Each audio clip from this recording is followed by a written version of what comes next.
अहमदाबादहून लंडनला निघालेल्या एअर इंडियाच्या फ्लाईट AI-171चा टेक ऑफनंतर अवघ्या काही मिनिटात भीषण अपघात झाला.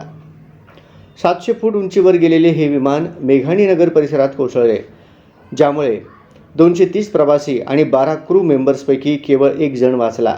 या दुर्घटनेत एकूण 265 जणांचा मृत्यू झाला. यात महाराष्ट्रातील 12 जणांचा समावेश आहे. या अपघाताने पिंपरी चिंचवडमधील शेख कुटुंबावर दुःखाचा डोंगर कोसळला आहे. पिंपरी चिंचवडच्या संत तुकाराम नगर येथील 22 वर्षीय इरफान समीर शेख, जो एअर इंडियामध्ये कॅबिन क्रू म्हणून कार्यरत होता, या अपघातात तो मृत्युमुखी पडला. नुकताच बकरी ईद साजरी करण्यासाठी घरी आलेला इरफान 3 दिवस कुटुंबासह होता. टेक ऑफपूर्वी त्याने आईशी फोनवर संवाद साधला होता, जो त्याचा शेवटचा संवाद ठरला. या बातमीने कुटुंबियांना धक्का बसला असून ते सुन्न झाले आहेत. इरफानचे पार्थिव ताब्यात घेण्यासाठी त्याची आई आणि भाऊ अहमदाबादला रवाना झाले आहेत.